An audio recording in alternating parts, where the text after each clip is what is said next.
anyways, with that, our topic today is Before Good and Evil, Moral Relativism in Jewish Ethics, Power and Politics in the Hebrew Bible. Let's go. Sorry, that's actually not the topic. That's the topic tonight. If you love today, you can join us tonight in Salt Lake City. I know it's not too far. I know. I actually know. Living in Scottsdale, Tempe. I would never go to Tempe. It's like 40 minutes away. So I don't know your relationship, Park City and Salt Lake City. You can tell me later. So I could. If I do a good enough job, maybe I'll drag something. So the title tonight is Power and Politics in the Hebrew Bible. The topic now is Before Good and Evil, Moral Relativism in Jewish Ethics. Let me tell you about this great scholar we have here today, who's not just a great learner, but a great teacher. Rabbi David Kasher is the director of Hadar West, based in LA.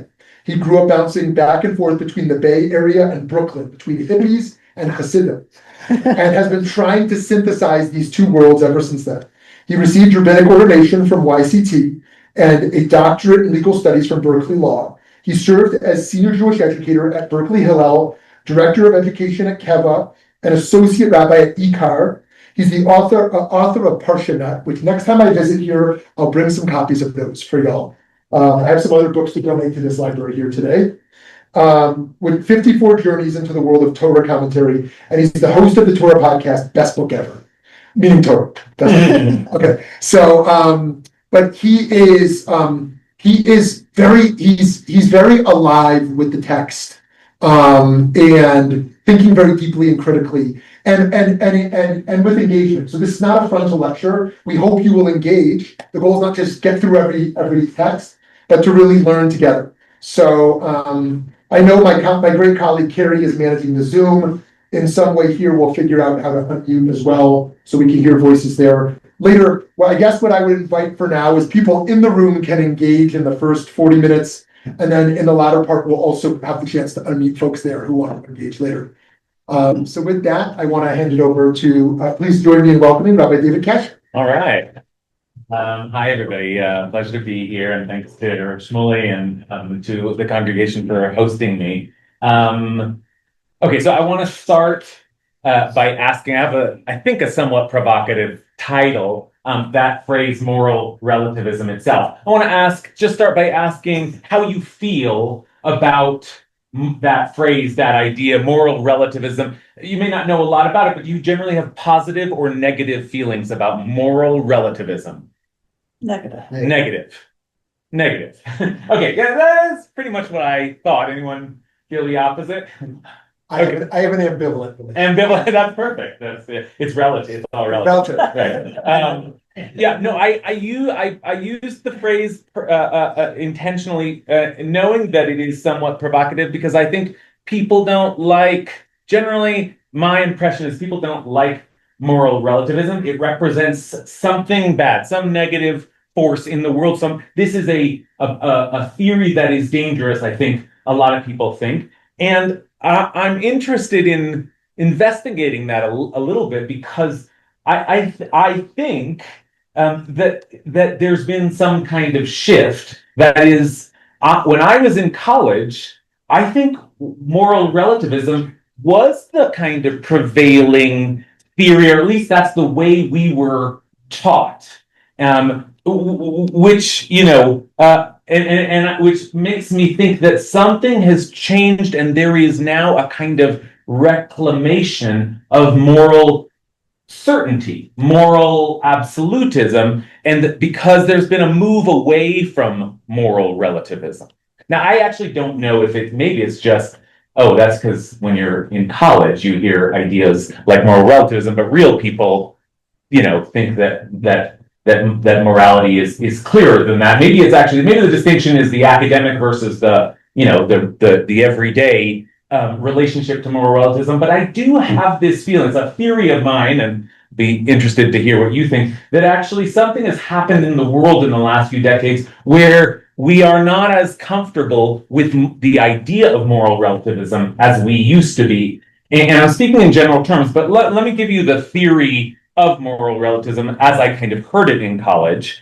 And the philosophical basis or source for it was probably Nietzsche, who has a book that I've kind of played off in my title. Beyond Good and Evil is Nietzsche's book. And Nietzsche's argument is essentially that there's a long tradition in philosophy of trying to determine and establish what is the good and what is the opposite of the good. And Nietzsche essentially critiqued that tradition and said that philosophers have been making mistakes and assumptions, misunderstanding these concepts altogether for all of these years. And he basically tried to blow apart that whole dichotomy of good and evil. And that move that Nietzsche makes, he breaks about a lot of things, right? Like God is dead, he famously says. And so morality also is dead in the wake of Nietzsche's theory. And that philosophical move, it continues and finds itself later in another thinker, Foucault. But all of these, I won't just like throw too many more names at you. But all of these philosophers are essentially making the argument since Nietzsche that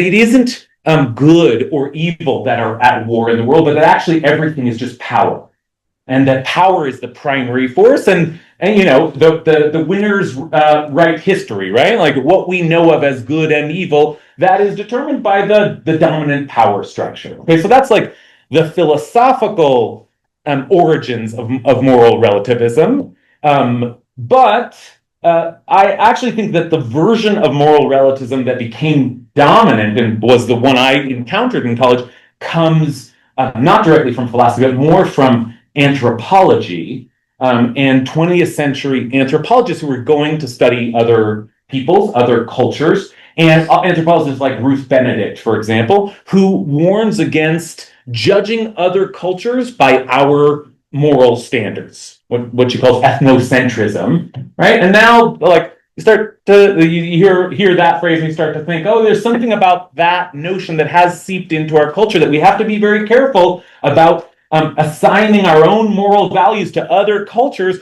because all morals, then the anthropological argument goes, all morals are essentially culturally determined.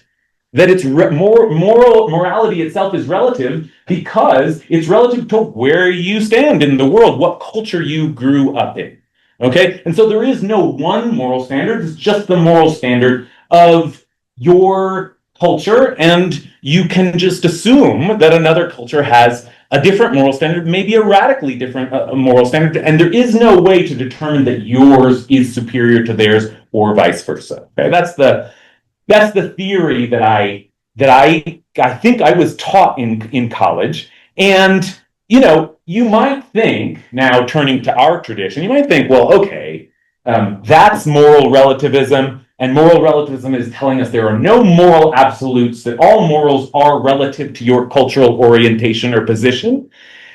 And you might think that religion, of all places, is the obvious pushback to that theory. Religion is the source of moral absolutes. And people who feel morally righteous are often drawing their morality from religion. So surely everything we find in Judaism will be a pushback against the theory of moral relativism.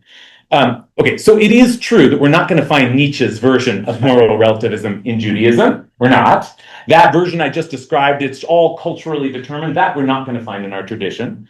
But we do find in the Bible, in the Torah, really, we do find a vision of morality that is not absolute and is relative, but relative in a different sense. Not culturally relative, but relative in a different sense. And I want to try to make the case for moral relativism as it appears in the Torah and then extends through a certain streak or strain in Jewish tradition.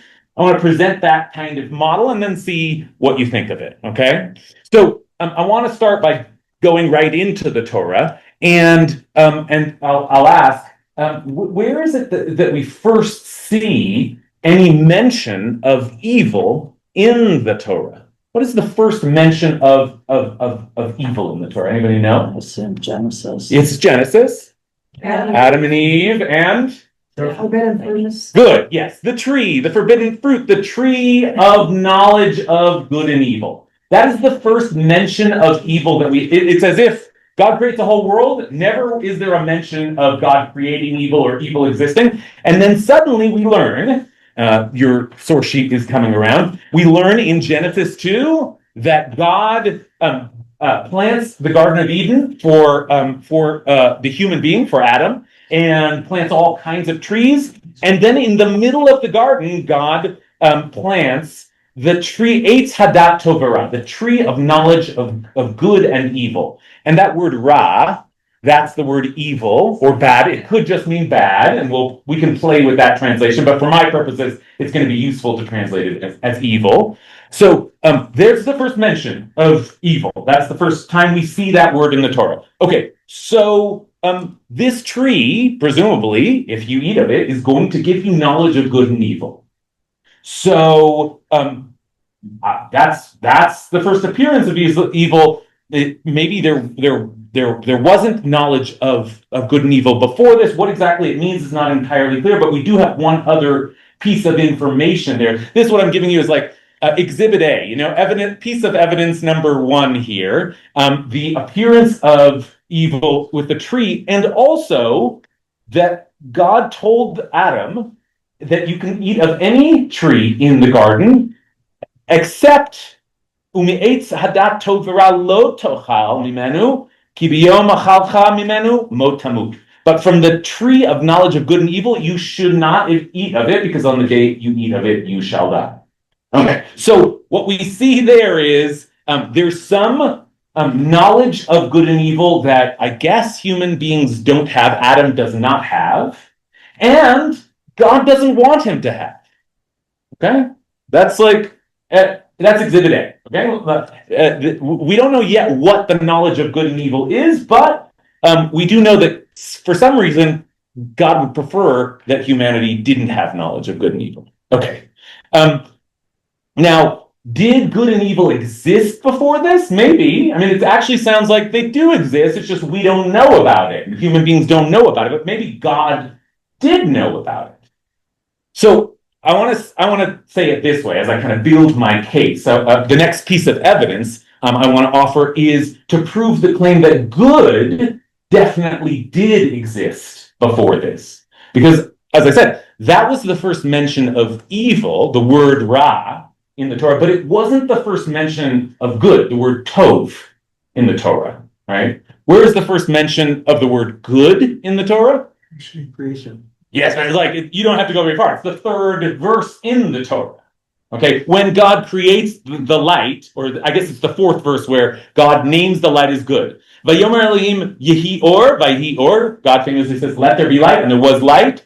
And then this is the phrase, Vayar Elohim et ha'or ki tov, and God saw the light, that it was good. Okay, so God at least does see or perceive good in the world, or evaluates the world as good. And not only does God see the light in the world as good, but this language continues throughout the first chapter of Genesis. God called the dry land earth and called the gathering of the waters seas, and God saw that that was good. And then finally, and that keeps repeating itself, and finally at the end of the creation story, we read, Vayar Elohim et kol asher asa v'hinei tov me'od. God saw everything that God had made, and behold, it was all very, very good. Okay, so we do have some sense that good exists in the world, or at least God sees good or evaluates the world as good. God is able to assign the quality of good to the world. We haven't seen anything about bad or evil in the world, but we know that there's some good that precedes any mention of the tree of knowledge of good and evil. Okay, but is it just God who can see good in the world? And we can't, right? Because we don't have that knowledge yet. You would think we're not able to see good in the world. But I want to prove to you, textually, I want to prove to you that human beings could also perceive good before they ate from the tree of knowledge of good and evil. Which sounds a little strange, right? If they don't have knowledge of good and evil, they don't know good. But I can prove to you that they did know what good was before they ate from the fruit. Okay, turn the page, and I'll this is exhibit, what is it? C? This is the third time. Each of these pieces of text I'm offering as evidence to make my case that they're up for this model of moral relativism. Okay, so here's the next piece of evidence, and this is a longer text. We have Adam and Eve, and they're just about to eat from the fruit. They're about to encounter the snake, and let's read through it and just and maybe you can catch where where my proof is going to come from, that human beings should identify good in the world. Would you read this text for us? Would you do us a favor? Starting at 25? Yeah. Okay. The two of them were naked, the human and his wife, and yet they felt no shame. Now the snake was the shrewdest of all the wild beasts that the eternal God had made. It said to the woman, "Did God really say you shall not eat of any tree of the garden?" The woman replied to the snake, "We may eat of the fruit of the other trees of the garden. It is only about fruit of the tree in the middle of the garden that God said you shall not eat of it or touch it, lest you die." And the snake said to the woman, "You are not going to die, but God knows that as soon as you eat of it, your eyes will be opened and you will be like divine beings who know good and bad." When the woman saw that the tree was good for eating and a delight to the eyes, and that the tree was desirable as a source of wisdom, she took of its fruit and ate. She also gave some to her husband, and he ate.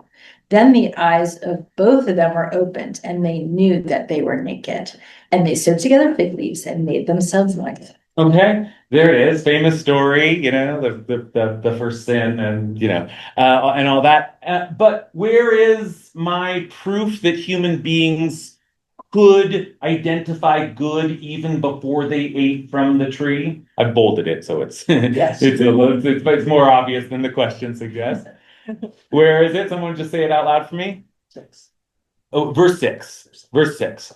Which Kara, is that right? Yes. Which Kara identifies verse 6, which says, when the woman saw that the tree was good for eating. She hasn't eaten it yet, okay? Vaterei ha'isha ki tov ha'es. The woman saw that, and not only did the woman see that the tree was good, how can she see that it's good if she doesn't have the knowledge of good and evil yet? But she does. She sees that it's good, and that's not just that, it's a callback. That language, Vaterei ha'isha ki tov, is exactly the same language we saw God using, Vayar Elohim et ha'or ki tov. God saw or perceived the light as good, perceived the world as good. So too, the woman can see the tree, that it is good for eating. Okay, there's at least some sense that the woman can identify, evaluate, and employ the term good. Yeah. Yeah, maybe you have more exhibits. Because I mean, I don't read this as good versus evil. I read this as tasty versus not tasty. Yeah. And then the second part of that sentence is that wisdom was desirable, not good or evil, but desirable. Yeah. So I'm not sure that the word tov has many meanings as it does in English as well. And here it was like, yeah, that's something that we could eat. Yeah. I think you're right to push back that. I think, of course, there's a difference between the terms good and bad on the one hand, and the moral terms good and evil on the other. But I'm deliberately sort of letting them bleed into each other a little bit, because what I'm talking about here is the capacity to distinguish and to evaluate between positive and negative. And the moral positive and negative will be one implication of that. But you're right, in some sense, what we're seeing here is just the ability to assign positive value to things versus negative value to things. Now, the word in Hebrew, ra, is sometimes used just to mean not tasty. That's bad food. But is sometimes, and we'll soon see, be used also to mean it is the primary term for evil. And so there's a bleed in the Hebrew itself, but you're right to say on some level, yes, what we're talking about is just ability to evaluate, to assign things positive and negative value. But I am aware of that and saying ultimately, both in the Hebrew and just conceptually, part of what that means is positive or negative moral value. Okay? Well, I thought I never heard it. Yeah, I don't know. Did you say one? But no, that was what. Yeah. Yeah. Is it good for eating or is it good? But interestingly, that brought up before, right? Which you didn't highlight, was the idea that here are the two people and they're naked, and the explanation of their nakedness is that they hold no shame. Okay, that's great. That's very, very keen. I'm so glad you noticed that, because I did very deliberately. This is the last line in chapter 2, and I included that even though the next line is the first line of chapter 1, and then the snake comes in. But I included it deliberately because Adam's right. That is another key piece of evidence here. With your pushback notwithstanding, I acknowledge that. Let's just say that the woman, before she eats from the tree, is able to identify some positive value in the world. We were told that the tree would give them knowledge of good and bad, but they already have some kind of knowledge of good. So then what knowledge, following that logic, what knowledge does the tree give them? So knowledge of evil. Knowledge of evil. Or maybe knowledge of the difference between the two, the knowledge of some kind of binary, but evil hasn't appeared on the scene until the tree, and the world has not been evaluated as evil. We don't see that people have any sense that things are evil, but we do have a sense that people can identify good in the world. Okay, so maybe the knowledge they gain is the knowledge of evil. That's like I'm sort of intuiting that through the kind of the logic of the language. But now to return to Adam's point, okay, but there's more evidence here as to what knowledge they gained, because the word there is even used. After they eat of the tree, the eyes of both of them were opened, and they had new knowledge. And what is the first, this is supposed to be the tree of knowledge of good and evil. And they eat, what is the first thing they know? Naked. They know that they are naked. Okay, they were naked before, and their response to that? Shame. But They cover it up. And we know, and I'm calling it shame even though it doesn't say shame because of what Adam said. We know before their nakedness, they perceived, they were naked, but it wasn't bad. It was either neutral or maybe good, like everything else was. Okay, but now suddenly something has shifted. And now I think we have a real insight to what was the knowledge that they gained when they ate of the fruit of knowledge of good and evil. It wasn't the knowledge of good, at least not the ability to use that kind of evaluation. Maybe it was the knowledge of evil or the difference between good and evil. And the way that manifested is to see something that they had already seen and been fine with, suddenly to see it as shameful or bad. Okay. And it might, again, the term is big enough. It might not be their nakedness was evil, but there was something bad about it. You were going to say? What if it wasn't? Right. If you're thinking good versus evil, and the first thing that happens, right, when the precursor to this knowledge, right, is sort of living in the room, right? Yeah. I'm not thinking reflexive, right, on my relative value or some aspect of me, right? The first thing I do when I eat the tree, right, is I cover myself. Yeah.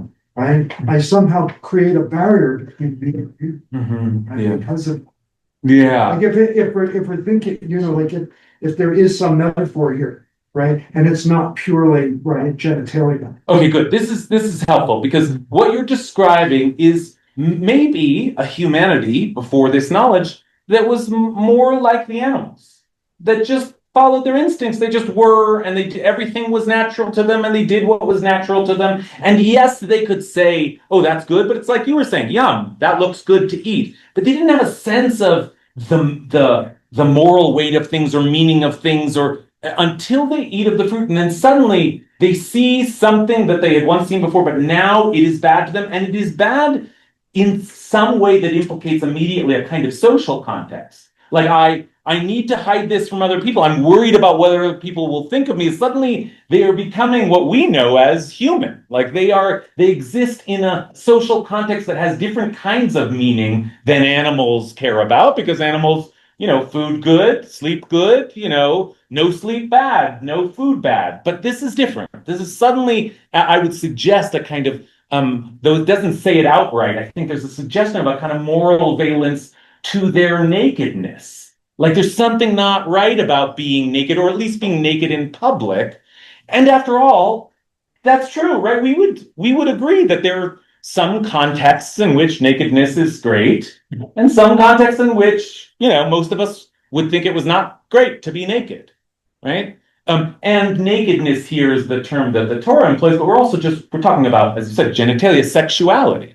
And then I could say again, there are some contexts in which sexuality is most wonderful, and of course there are uses or forms of sexuality that we can view. We have the ability to to perceive the ways in which sexuality can be bad or dangerous or problematic or morally complicated in that way. Okay. So, do I have anything? Okay, I'm not ignoring it. Yeah. But how does free will fit into this? I mean, the fact that it was chosen to. That is, you're asking such a good question. So good that it's impossible to answer. It's a real dilemma, actually. And I won't be able to tackle it in this class, but how is it that they can even, there's a problem with the commandment not to eat from the tree of good and evil, because having a commandment presumes that you know that there is some kind of moral order in the world. If you follow God, you do so because that's the right thing to do. And so how can they have the choice to do what they want if they don't know the difference between good and evil anyway? Okay, so there is a little bit of a strangeness in here. Like, where do they get their free will from if they don't even know the difference between good and bad yet? But I won't be able to address that fully today. Okay, but the case that I am making, and I'm almost done making my case, and then I want to know what you think of this, is that what they got from the tree of knowledge of good and evil was the ability to see the same thing that they had once seen as good. Now they have the ability to see the way in which, or the aspects of it that are bad. Okay?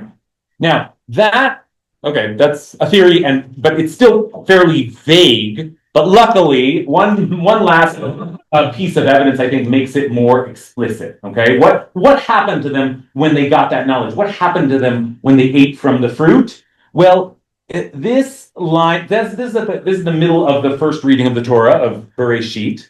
At the very end of that reading of the Torah, it's a terribly tragic first reading, because it's like starts with the creation of the world, and by the end, God's ready to destroy the world.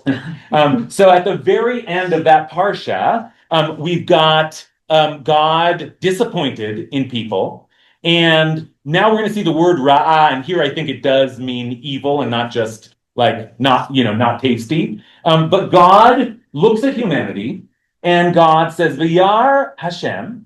Ki rabba adam ba'aretz. God, the Eternal, saw how great was human evil on earth. And then listen to this phrasing. V'chol yetzer machshavot libo rak ra kol hayom. How every formation of the thoughts of the human mind was nothing but evil all the time. And the Eternal regretted having made humankind on earth and was pained in his heart. Now, I just thought the bolded part there, I really want to focus on that language, because the word there, yetzer machshavot libo, the formations of the thoughts of one's heart. And it truthfully, in ancient Hebrew, lev means heart and mind, the thoughts, the consciousness. But we sometimes translate that word yetzer, maybe you've heard it before, yetzer hara or yetzer hatov. Have you heard that phrasing? Usually the translation is a yetzer hatov is anyone? Good inclination. Good inclination, or yetzer hara, an evil inclination. But that's not technically what it means. Yetzer is related to the word yotzer or yetzirah, formation. So literally this is the formation of the thoughts of the human mind after eating from the tree are nothing but evil all the time. So what is meant by that? Like the formation of the thoughts of the mind. That's what God is so frustrated or disappointed by. But what does it mean to say, oh, human beings are now forming their thoughts in such a way that is evil? Can someone turn that into plain English for me? Or try?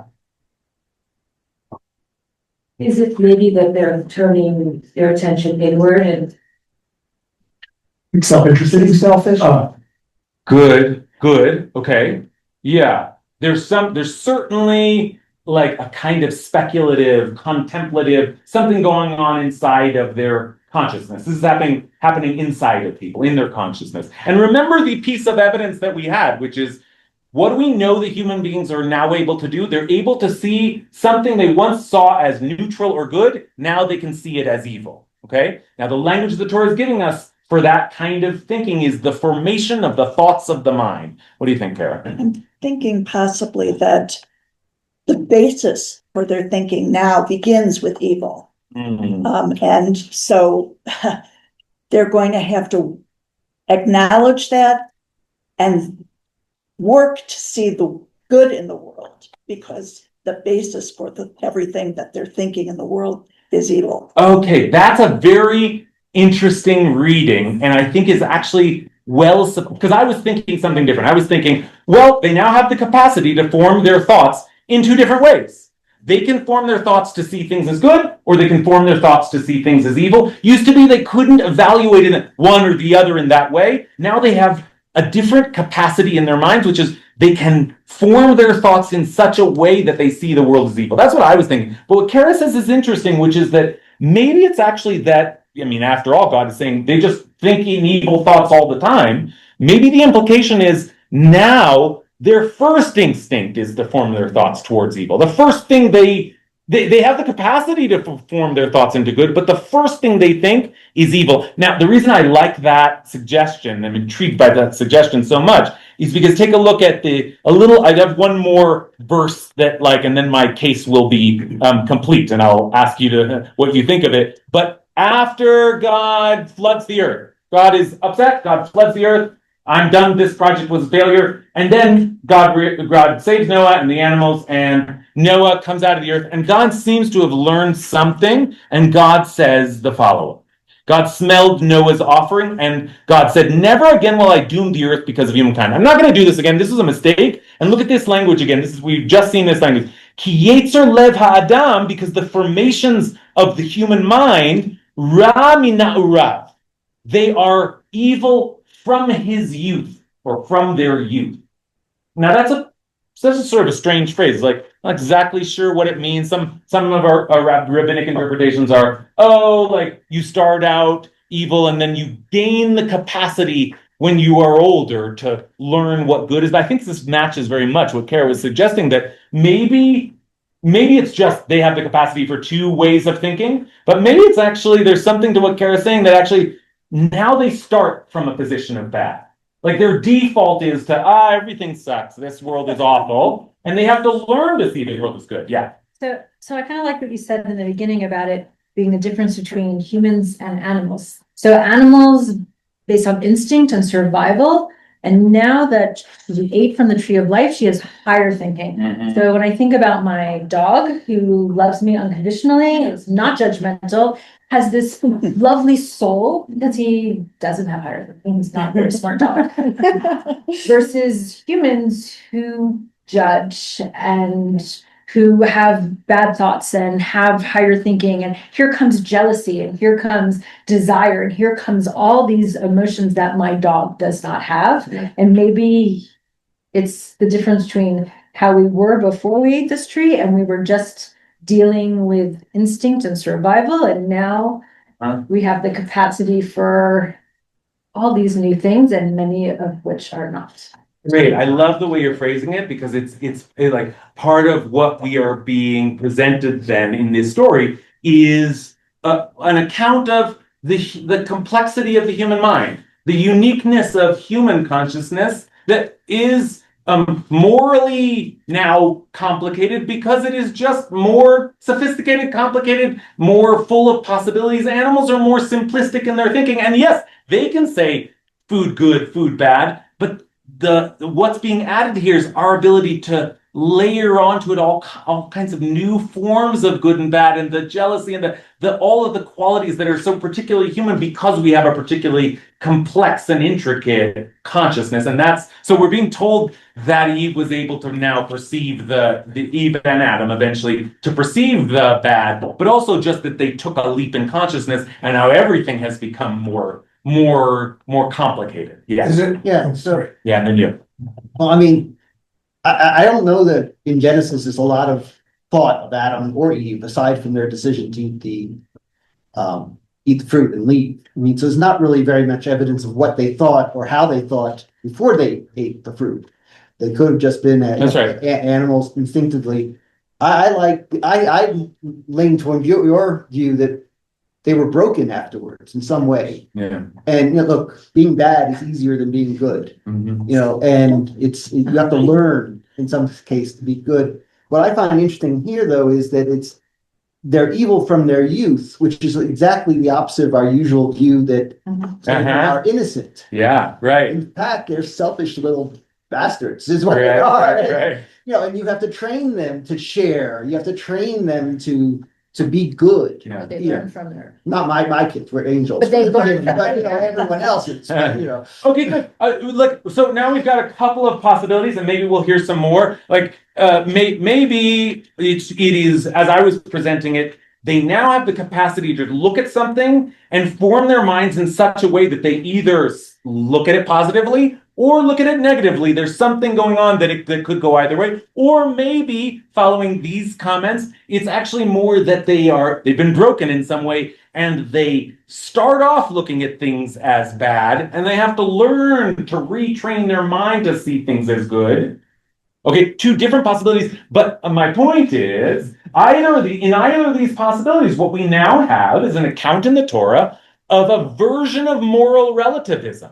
That is, this is not a world with moral absolutes where there just are good things and are bad things in the world. This is a world where it's not culturally relative. It doesn't depend on what community you grew up in, but it is relative to your perception. It is relative to your state of mind. It is relative to how you will evaluate things. That's the version of moral relativism that I think the Torah seems to be presenting us. That we have the capacity to look at the same thing and see it as either good or bad, either good or evil. Right? So I want to know what you think of that. Do you think that's true? Do you think that's true about human beings? I mean, do you think I've made a good case in the Torah? You can critique that as well, but also just more broadly, I presented you with a model of moral relativism, not cultural moral relativism, but consciousness moral relativism. What do you think? Do you think that's true about there aren't good and bad things in the world. There are just good and bad ways of looking at everything in the world. No, I mean, the simplest way. You agree? I agree with that. You agree with that? I think everyone has a lens through which they see the world, comes from their experience. Oh, Yeah. Great. Okay. So we have one person convinced. Yes. yeah, I'm not convinced. Not convinced. No, because I think there's just a few things that we really could agree, maybe, are murder. Okay, now I understand that there's some cultures where they call for murder because they have transgressed whatever the cultural standard is to such an extent that they must be killed. But I think even that culture, if we pushed on it a bit, would ultimately say, yes, killing is bad. Okay. Say murder Hitler, and is murdering Hitler bad? Meaning you're okay, good. Now we have a real debate. Because on the one hand, yeah, this is a real problem. Aren't there things that we can universally agree are good? I mean, I know that there are some things that we will disagree on, and some cultures have this tradition that they assign moral value to it, and other cultures don't care about it at all. Like whether you wear your hat in public is like that. Those are but killing. Surely we can agree there are some things that are just evil. But on the other hand, you might say, well, wait a minute. Killing isn't always evil, is it? Abortion. Right, is killing in self-defense is not evil, or maybe, I don't want to get into the abortion debate, but we can imagine a lot of different, the context in which we would say, oh, this version of killing is not evil. If I have a soldier's uniform on, it's a different kind of killing than if I just walk down the street and kill someone. And so maybe murder is our word for bad killing, but there are words for good killing, and that's the point. Like nakedness, killing is something that can be seen as good or bad. We have the complicated mind that can look at it in two different ways. So just that's an argument we continue to play out. Yeah. Rape. Right. So, I mean, again, I don't want, we're playing with terminology, but following the logic I was using, I would say rape is a bad form of sex, an evil form of sex. There are good forms, right? But like Adam and Eve learned, oh, my nakedness, sexuality can be seen, cast, used in an evil way. So now, of course, rape is always evil, is always wrong, right? We might say, if we just use that word, yes, of course, that is always evil. But maybe it's like it is a way of approaching or relating to sex that is evil, and there are good ways of approaching or relating to sex. But Okay. if we're gonna go with this kind of relativism, there are cultures, I think of the Houthis, where the people who were attacking them, that was part of the instruction that they found in the Quran, their reading of it, Right. that said, your enemies, you should rape them, you should rape the women. Right. And that's, so if we're going that route, that, well, it's all just what your perception is, then Good. I'm even glad. that can I be- appreciate the pushback, and I even appreciate the sarcasm because you're right. Because in dragging us back to the beginning of this conversation, where we feel a certain repulsion towards the case for moral relativism, because it ends up leading to, well, what did we start with? Like, morals are just culturally determined. So for tribes that rape and that's like part of their morality, then rape isn't absolutely evil. They think it's good. And we just don't want to arrive in that kind of place where actually everything's just totally up for grabs. And if you could find me a culture that said killing people is good, well, then I guess there's nothing absolutely wrong with killing people. So we're in dangerous territory. I acknowledge that. And we'll try to see what the rabbis do with this soon. But that pushback is apt. Well, but I'm not even sure that the text support. Okay. Yes, you've been my textual I'm back to this. critic. So I'll take more. Yes, people see things differently. The Nazis in World War II saw good and evil in a very different way than we do, or the most of the world did.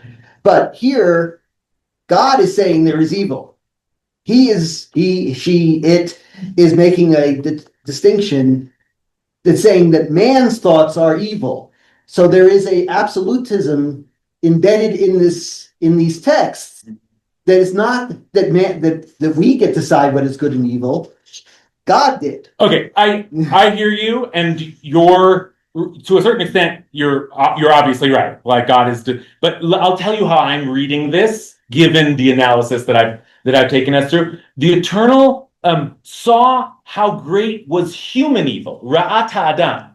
God saw that people were now inclined to, like, human evil was this growing force. That is the capacity for human beings to see, and then it is explained. That is, the formations of their mind tended towards evil all the time.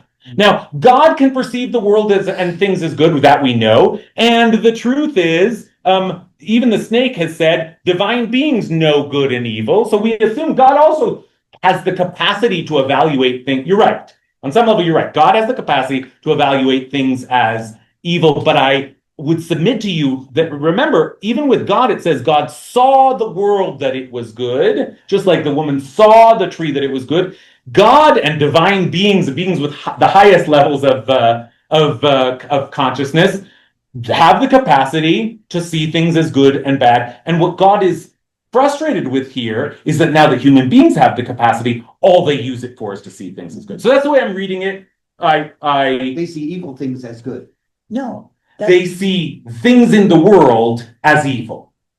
Good things. The things in the world, according to this account that I'm trying to convince you of, are not in themselves good and evil. Things in this world can be perceived as good and evil. Human beings are just seeing them as evil all the time. But are you saying then that people are choosing to be evil? Because I don't know anyone who chooses to be evil. It's a good question. It's a good question. So actually, and we're getting close to the end of this question will take us into the last kind of move that I want to make. And that is to, when we ask, what is the, and back to your comment, what is our role now? What do we do with it? If there's some truth to this idea that we've been given a consciousness that we can use to form good visions of the world or bad visions of the world, well, what do we do with it? Shall we just see the world as all good? I mean, we don't seem to have that choice. And it doesn't seem like human beings are just out of their free will. Let's say everything's evil. That doesn't seem to be what's happening. So with these questions in mind, I want to, before we close, take a look at how we've been looking at morality. That is an identification of the values of good and evil in the world. But now I want to move to ethics. That is, what do we do with that morality? What given that model, how do we behave? How do we respond? What should we do with our lives? And our rabbis, our sages, in the Talmud have a sense of the material that we've just covered, and they synthesize it into a mandate, a certain kind of ethic that I think becomes also a worldview. So let's take a look here. Would you read for us actually from the Mishnah in Brachot? This is the first layer of the Talmud. On hearing good news, one recites, "Blessed is the one who is good and who does good." On hearing bad reports, one recites, "Blessed is the true judge." Okay, so those are blessings. We still say those. You hear good news, you say, Baruch Hatov HaMeitiv. Oh, thank God, God made good in the world. But if you hear bad news, you say, Baruch Dayan HaEmet. We say that when we hear that someone died. Someone dies, you say, Baruch Dayan HaEmet. What does that mean? Blessed is the true judge. Why are we saying that? Well, I would say it differently if it was someone I liked who died versus someone who I didn't. If someone who I thought was a good person in the world died, my intention when saying that would be, wow, I don't know why they would have died. Only God knows why they had to be taken from us. Yeah. If it's someone who I thought was not a decent person, then when I say this, I don't need to judge them. I don't need to judge them, only God judges. Right? Okay. I'm going to stick with the first version because we're imagining that it's bad news. So I'm going to imagine that it's someone that I loved who died, and they died, and that's just a tragedy. Okay, I don't see anything good about that. Okay, so what Baruch Dayan HaEmet is my way of saying, well, God only knows. I mean, I guess, God has, God is the ultimate judge, but I can't see how this is good. What is the actual translation? Because emet is it emet as in truth? As in truth, yeah. The Baruch Dayan HaEmet is the judge of truth. Blessed is the judge of truth. So it's like my way of saying, like, this appears to me to be a total tragedy, but God understands something I don't understand. Okay? And let's just play this out.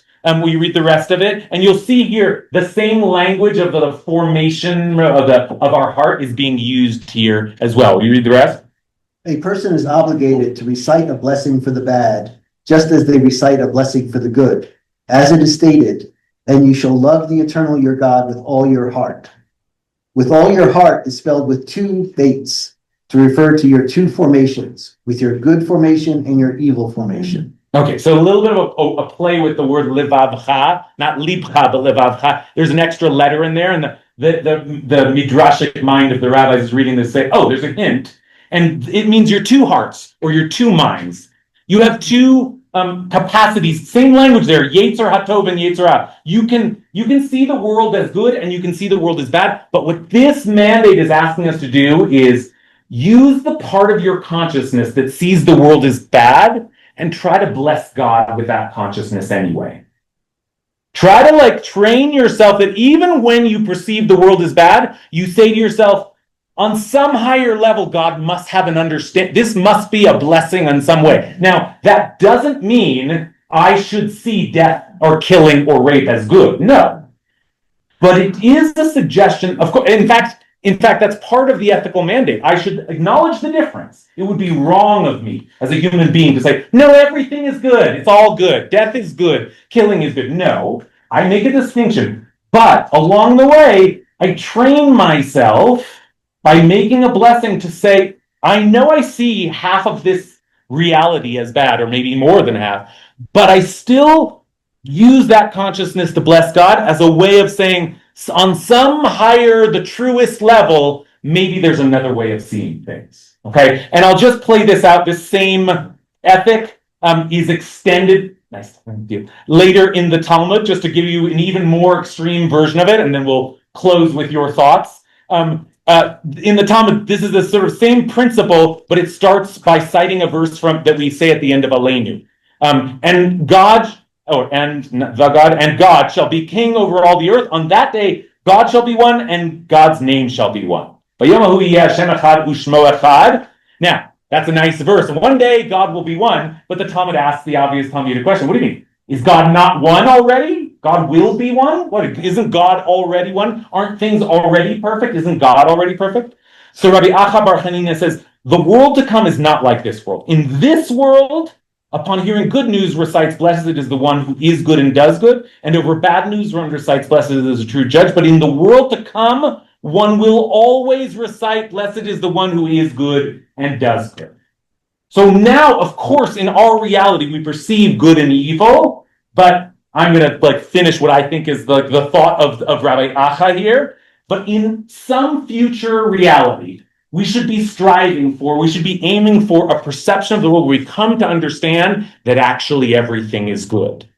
That actually, or more precisely, that it is possible to see everything as good if we can form our consciousness in that way, as God did in creation, saw the entire creation as good. It is, of course, possible to see everything in our world as bad, but we are trying to, with this blessing, bring ourselves to some future redemptive, messianic era where we actually could perceive the entire world. We have the capacity to see everything as good.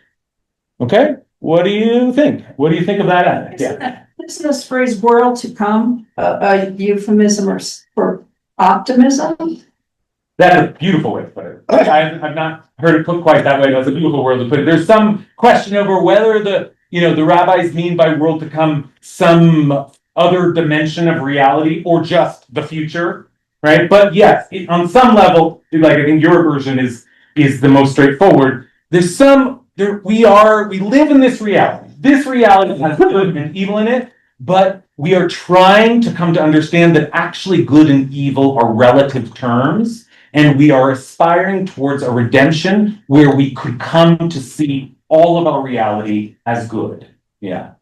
Thoughts? Yeah. I'm just wondering, I'm a little confused because it seems like this interpretation that you've put forth sees thoughts as perceptions. Couldn't you also see the evil formations as actions? Rather than it's just the way you see the world. I think maybe the way of incorporating both of those accounts is to say, what is our response? How do we respond? Maybe like the action of our brain, and then eventually the way that we actually act and respond. But action is a fine word to use, because what we're actually talking about is there is an object, an event, some kind of thing outside of us that we are looking at, and the question is, what is our response to that thing? What is our mental, and then eventually what is our actual behavioral? The formations of the mind, you're saying it always has to be in relationship to something outside of the mind. Yeah, how the mind perceives, apprehends, evaluates something outside of the mind. Yes, indeed. Although you could also be turning inwards and evaluating that as well, but there's some object of contemplation. I see hands, and I'm sorry to have to cut us off. We are at 1, so I want to let people go. I just want to, for your consideration, further consideration, a model that I think emerges from the text of the Torah and then is picked up on by our rabbis. I just want to end by saying I haven't resolved the debate, and part of the tension in the debate that I started with is moral relativism a problematic theory? Is moral absolutism a problematic theory? I just want to say that we're sort of part of what I think the rabbis are doing when they say we have to have different blessings for good and for bad, even though we should aspire to seeing things as good, is that they are acknowledging that there are advantages and disadvantages to moral absolutism and to moral relativism. That is to say, there's an advantage to moral absolutism, which is that I can call out things as evil in the world. When I see killing, when I see rape, when I see death, I can say, that's bad. You want to be able to do it, otherwise your reality makes no sense to you. But the disadvantage of that is that the world is binary, and that evil is this constant force that never seems to go away. We're sort of stuck with it. Like the world is full of this force, and the world is in that sense sort of dualistic. Whereas the advantage to moral relativism, or I'll start with the disadvantage to moral relativism, is that, like I said, the world does not look like it's an entirely good place. It doesn't look like, it's just a matter of how I look at things and everything will be fine. That doesn't seem true to my reality. But the advantage to this vision of moral relativism is that it allows us a glimpse into the possibility of seeing the entire world as a fundamentally good place. And there's something about that I at least find quite compelling. is it possible to get to a state of consciousness where you could really see all of your life, all of reality as fundamentally good in the way that God saw it when God looked over the creation that God had made at the end of the sixth day. So for your further contemplation, I meant it to be provocative, and I know some people are walking out of here thinking like, I didn't convince me, but that's fine. 5-10 minutes of just questions? Yes, please. Yeah. Comments? Yeah, please. Let's begin. At the end of the sixth day was pre-man. So a lot of this has to do with man. Yeah. Right? So God saw that everything was good, but it's pre-man. Right. And I think that it's an interesting, that's one point just on the last one, but I jump to what Shmuley was saying, which is sort of, what is my reaction, right? To, if someone I loved, if I see death as a bad thing, right? That's one thing. If I see death as a good, or let's just say, right? I mean, let's go to like the Exodus story, right? When we get to the other side of the sea of reeds and the sea comes crashing back down and we all start rejoicing. Yeah. Right? I don't know if it's a midrash or if it's the story, right? All of a sudden, what does God say? Right? He hears everybody rejoicing over the fact that, right, all of the bad Hamas people are dying. Right? The ones that are pursuing us, they're all trying to kill us. They happen to be Egyptians at that time, right? That particular generation. And what is God saying? Yeah. You tell me. The work of my hands is drowning in the sea, and you wish to sing songs? Right. Yeah. Meaning the Egyptians, I created them too. You think this is a good thing? You're all like, how do I deal with that sense of what good and evil really is? Right. Right? Like at some point that would augur toward a certain amount of absolutism. Yeah, I think you're right. I think that their bloods, right? We're calling out to God as well. Right. That's right. Yes, I think that's right. Look, this the challenge of this vision of morality is that it asks us to consider that everything that ever happened, all the wars, all the killings, all the suffering in the world, actually was for the good. Now, we don't want to do that. I don't want to do that. I don't want to be like, like the last 2 years of conflict, with Hamas, and ultimately, I'm sure God has a plan. It's for the good, that's not a moral vision which supports me emotionally, but I think theologically that is the ask here, or at least that is the contemplation that yes, it is too bad the Egyptians had to die in the sea, but of course they had to in the larger scope of everything that needed to happen in the world.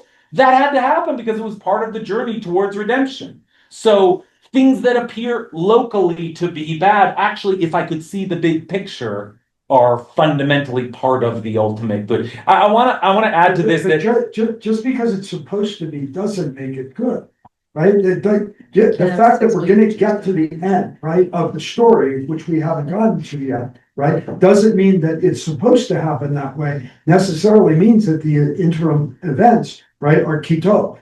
It does not necessarily. You're right.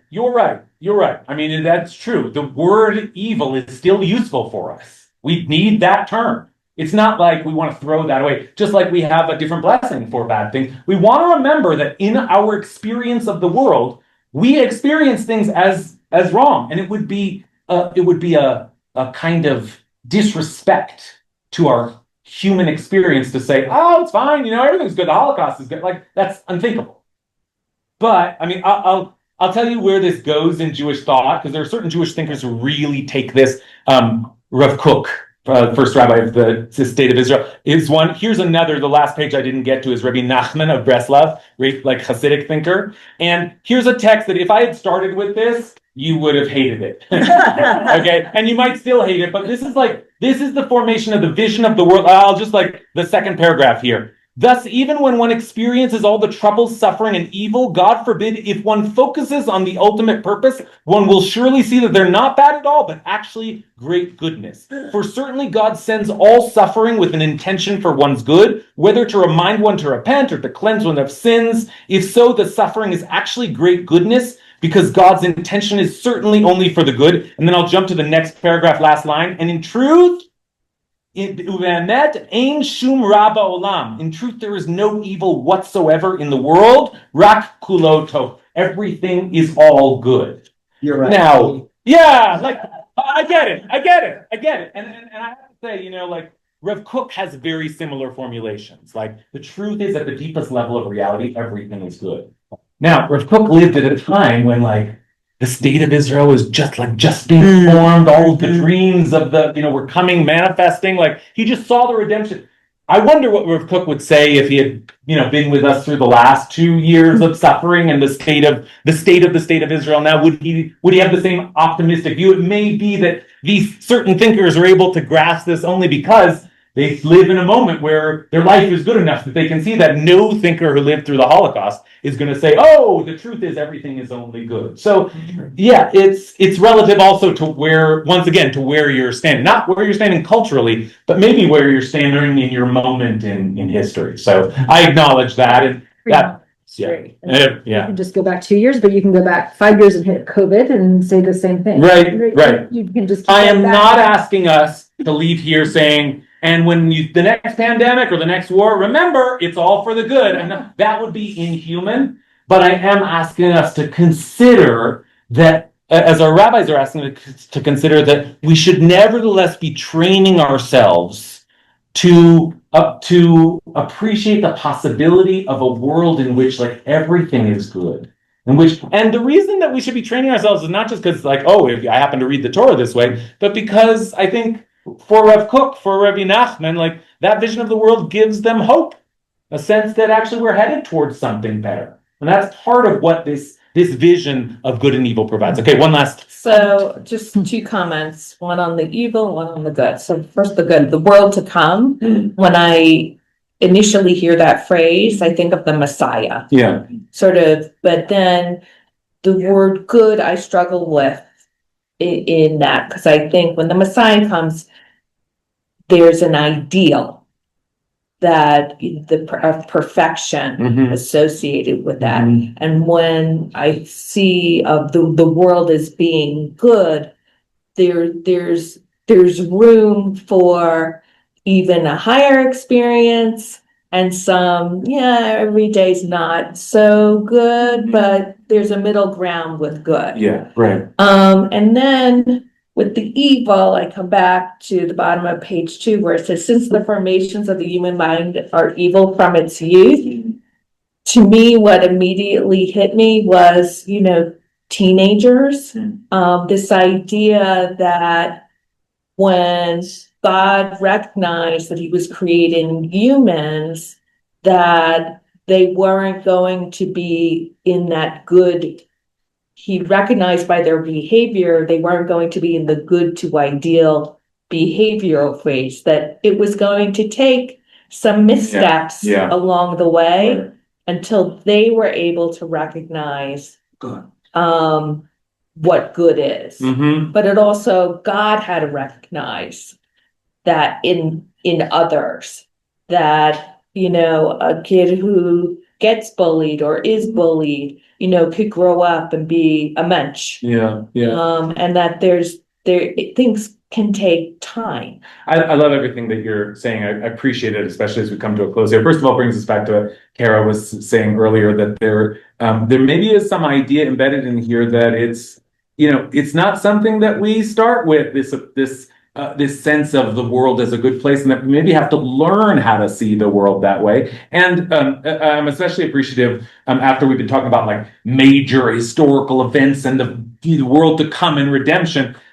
that's one way of applying this theory. But you remind us that it's also true just in our everyday, that like maybe we can't aspire that we're going to see all of history as good, but maybe I can use this theory and this idea that it actually matters how I shape my thoughts to come to see just my day as good, my week is good. That that frustrating experience that I could have evaluated as just a rotten, terrible, horrible, no good, very bad day. Actually, I can form my thoughts in such a way that's like, wait a minute, you know what? It's good for me because I learned a lesson from it. Or it's good, like, there's a certain kind of like, if we can bring this down to a more micro scale, then it might be useful for us as a way of saying, well, whatever the ultimate truths are, I can at least be training myself, maybe through my blessings, or maybe just through the formation of the thoughts of my mind, to try to see my reality as good as I possibly can. That's Rabbi Not.